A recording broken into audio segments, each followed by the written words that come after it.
Tidak banyak yang tahu jika ternyata sosok dalam video ini yang kini menduduki tampuk tertinggi dalam jabatan di lingkungan Tentara Nasional Indonesia ini pernah ditolak saat melamar sebagai satpam di salah satu pusat perbelanjaan di Bogor puluhan tahun silam.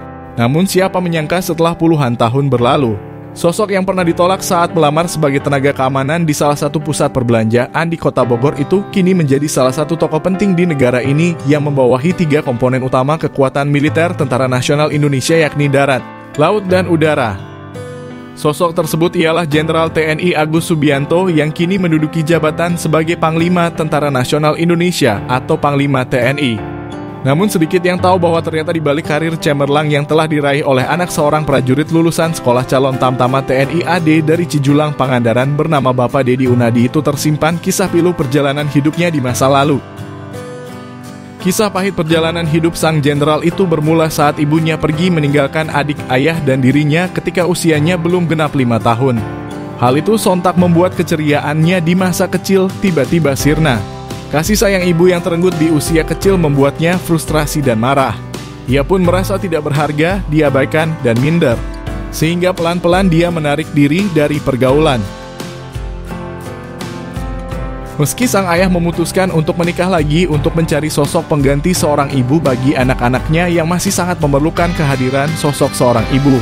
Namun hal itu tidak menjadi jawaban atas duka yang dirasakan oleh Jenderal Agus Subianto setelah kepergian ibu kandungnya. Namun sebagai seorang anak kecil ia tidak berani membantah keputusan yang telah diambil sang ayah meski hati kecilnya berontak. Sejak saat itu ia dan adik-adiknya pun dibesarkan oleh ibu tirinya. Gesekan dan konflik dengan ibu tirinya kerap terjadi, apalagi sang ayah yang saat itu bertugas sebagai personil intel di Kodim setempat lebih banyak di luar dan sangat jarang di rumah. Menjelang remaja, Agus sering kabur dari rumah, berpindah dari rumah teman ke rumah teman berikutnya. Perkelahian pun sering menjadi caranya melepaskan kekesalannya yang didukung oleh lingkungan yang cukup keras bagi seorang remaja seusianya. Sehingga ia menjadi satu di antara sekian pemain kekerasan di jalanan saat itu.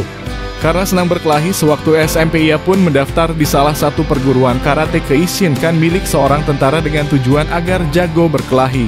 Namun meski ia jago berkelahi dan mengenal hampir semua pentolan preman di Cimahi, Jenderal Agus Subianto pantang berkelahi dengan cara keroyokan. Ia lebih memilih berduel 1 lawan 1 layaknya seorang lelaki sejati. Pelarian lain dari gundah gulana yang dirasakan oleh Jenderal Agus adalah dengan bermain musik. Ia bersama teman-temannya pun membentuk sebuah band bernama TRAF yang merupakan singkatan dari nama-nama mereka yakni Tunggul Sitompul Rudi, Agus, dan Vianita. Masa remajanya pun semakin kelam saat ayahnya meninggal dunia dalam sebuah musibah kecelakaan lalu lintas pada tahun 1984 silam saat Jenderal Agus baru saja naik ke kelas 2 SMA.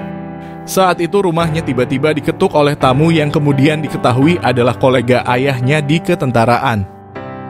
Tak lama berselang sebuah mobil ambulans datang yang ternyata membawa peti jenazah sang ayah yang mengalami kecelakaan lalu lintas tertabrak mobil box saat berkendara menuju ke tempat tugasnya. Bak tersambar petir di siang hari, Jenderal Agus pun merasa dunia seakan runtuh. Pesan sang ayah sehari sebelum musibah itu merenggut nyawanya agar ia memotong rambutnya seketika terngiang-ngiang di telinganya. Ia tidak menyangka ternyata itu menjadi pesan terakhir dari mendiang ayahandanya. Pilu dan sedih pun tiada terkira. Jenderal Agus dan adik-adiknya pun hanya bisa menangis. Kepergian ayahnya untuk selama-lamanya ketika ia dan adik-adiknya masih sangat membutuhkan figur seorang ayah untuk membimbing dan menjadi tempat untuk menyandarkan cita-cita dan harapan, membuat Jenderal Agus seperti kehilangan arah. Ayah satu-satunya pilar tempatnya bersandar pun roboh. Cita-cita dan mimpinya untuk mendaftar akabri sesuai harapan sang ayah seakan pupus. Akhirnya ia pun tinggal bersama ibu tiri dan hanya mengandalkan uang pensiunan ayahnya yang tidak seberapa untuk mencukupi kebutuhan hidup setiap harinya. Tak ada pilihan lain bagi Jenderal Agus selain pasrah menjalani kehidupan, mengikuti kemana arah kehidupan ini akan membawanya, seperti layangan yang akan mengikuti kemana angin membawanya terbang. Hari demi hari pun ia lalui dengan tidak mudah dan penuh dengan keterbatasan. Bahkan untuk makan pun susah. Dalam kepahitan hidup yang ia jalani, tak jarang Jenderal Agus hanya makan nasi putih dengan lauk bakwan untuk mengganjal perutnya. Sebagai pelarian atas pahit dan getirnya kehidupan yang ia jalani terlebih setelah kehilangan sosok ayah membuat Jenderal Agus pun kerap bertualang bersama teman-temannya yang terkadang membawanya pada perilaku yang dianggap ugal-ugalan. Hingga suatu waktu ia dan beberapa temannya pun harus berurusan dengan aparat polisi militer dan POM Cimahi karena berkendara tanpa menggunakan helm.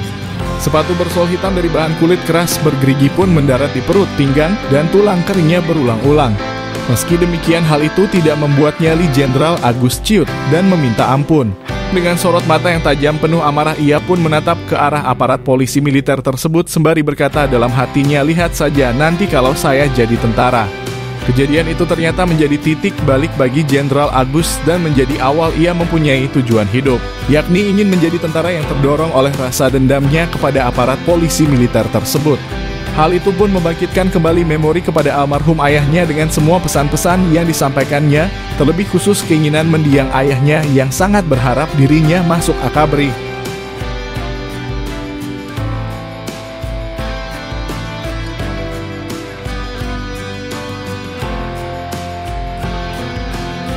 Setelah kejadian tersebut, Jenderal Agus banyak merenung. Di antara 6 bersaudara, hanya dia yang sering diminta ayahnya menjadi prajurit TNI. Bahkan besar harapan mendiang ayahnya yang hanya seorang prajurit TNI lulusan sekolah calon tamtama itu bisa mendaftarkan anaknya di AKABRI. Hal itu pun sering diutarakan oleh mendiang ayah handanya di depan keluarga dan saudara-saudaranya. Jenderal Agus pun menyadari betapa ayahnya begitu berharap yang terbaik untuk dirinya. Sesampainya di rumah, ia langsung berwudu dan salat. Air matanya pun menetes terkenang ayahnya yang telah tiada. Rasa sedih pun menyelimuti hatinya. Batinnya menangis meratapi nasibnya kini. Teman-temannya dulu rata-rata sudah pergi keluar daerah untuk melanjutkan pendidikan di bangku kuliah, sementara ia sendiri bisa apa? Uang pun ia tidak punya. Jangankan mau kuliah, bermimpi untuk kuliah saja, ia tidak berani. Ia sadar akan keadaan hidupnya yang untuk bisa makan saja susah, bagaimana mungkin ia berani berpikir untuk kuliah seperti teman-temannya yang lain. Andai saja sang ayah masih ada, mungkin kisah hidupnya tidak akan seperti ini. Ingatannya akan kenangan masa kecil bersama sang ayah pun sontak kembali mengusik hati dan sanubarinya. Ia pun terkenang masa-masa saat ia masih berusia 4 tahun. Ia kerap diajak mendiang ayah handanya yang juga merupakan pemain tim sepak bola TNI Angkatan Darat ke lapangan dengan mengendarai sepeda ontel bersama sang ayah. Sembari menunggu ayahnya bermain bola bersama kawan-kawannya hingga menjelang maghrib, Jenderal Agus pun duduk di pinggir lapangan sambil mengunyah permen pemberian ayahnya. Kenangan itu menjadi kenangan terindah bersama sang ayah dan sangat membekas di hatinya. Namun kini ia menyadari bahwa hidupnya kini telah sendiri dan ia harus mandiri meskipun getir dan pahitnya kehidupan yang harus ia lalui. Tak mau pasrah dengan keadaan, Jenderal Agus pun menguatkan hatinya untuk bangkit dan berjuang. Nasib harus direbut, demikian yang ada di benaknya saat itu. Ia pun mulai berbenah diri dan mencoba untuk mengadu nasib dengan mengikuti seleksi penerimaan calon Bintara TNI AD di Kodam 3 Siliwangi. Meski telah berjuang sekuat tenaga, namun apa mau dikata, manusia hanya bisa mengira-ngira jalannya, tapi Tuhanlah yang menentukan. Jenderal Agus pun harus menerima kenyataan pahit karena perjuangannya ternyata harus kandas di tahapan tes penentuan akhir di tingkat pusat. Rasa sedih, hancur, dan kecewa pun tak bisa dipungkiri. Harapan untuk bisa merubah nasib raib dari genggaman padahal tinggal selangkah lagi. Hal itu pun sempat membuat Jenderal Agus frustasi.